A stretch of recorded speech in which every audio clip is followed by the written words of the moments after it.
L'Organisation des Nations Unies pour l'alimentation et l'agriculture, FAO, va procéder à la remise d'équipements de fabrication d'aliments pour animaux aux éleveurs de plusieurs provinces du Gabon regroupés en coopératives. Alors, si vous faites le tour de tous les élevages au Gabon, vous verrez que le facteur limitant qui fait que quelqu'un ne peut pas se lever pour faire de l'élevage à Makoukou, c'est qu'il n'a pas l'aliment. Pour faire de l'élevage, il faut donner aux animaux à manger. Et quand cet aliment n'est pas disponible, vous ne pouvez pas démarrer votre élevage. Et pour les gens qui ont la chance d'être à Libreville et qui font de l'élevage, il y a un seul producteur qui a permis aux gens de s'installer dans la production et de le faire. Mais ce producteur d'aliments pour animaux, il le vend cher. Du coup, les produits qui découlent de l'élevage, qui a acheté de l'aliment cher, ces produits sont aussi chers. L'aliment, ça fait 70-75% du coût de la production de presque tous les produits animaux. Nous avons identifié ça comme un facteur majeur sur lequel on peut tirer les coûts vers le bas et stimuler l'entrée des gens dans l'élevage. Et c'est pour cette raison que nous avons commencé d'abord à apprendre aux éleveurs comment on fabrique l'aliment. Nous les avons organisés en coopérative pour pouvoir mieux gérer. Ensuite, nous venons aujourd'hui de transférer tous les équipements qui leur permettent de fabriquer ces aliments par eux-mêmes. Lorsque vous le faites par vous-même, vous avez la capacité de réduire les coûts.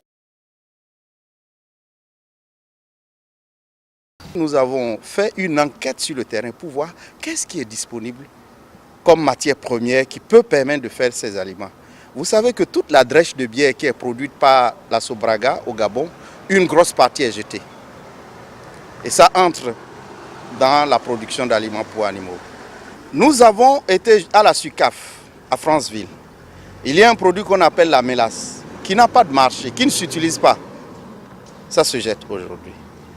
Voilà autant de produits qui sont disponibles, qui n'entrent pas dans la fabrication de ces aliments, qui demain, lorsqu'ils sont pris et mélangés ensemble, devraient faire baisser le coût des produits animaux et permettre à des jeunes d'entrer dans la filière de production animale.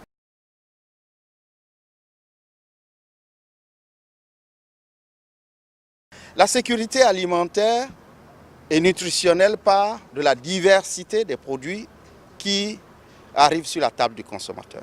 Et vous savez que les produits animaux ont une grosse valeur en matière de protéines. Et les protéines sont une grande composante de l'alimentation et surtout de la nutrition humaine. Alors, en produisant des œufs, en produisant de la viande de poulet, en produisant de la viande de porc, en produisant du poisson, on met à la disposition des Gabonais des sources alimentaires extrêmement riches. Vous pouvez rencontrer les éleveurs et ils vous diront, malgré la difficulté de l'heure, ce n'est pas des gens qui sont pauvres. C'est des gens qui arrivent à s'en sortir sérieusement en faisant l'élevage. Je ne dévoile aucun secret.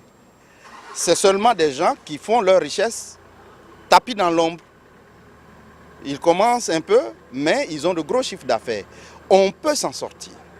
On peut s'en sortir vraiment en matière de revenus et en matière de développement de l'économie nationale. L'élevage est un pan qu'il ne faut pas négliger.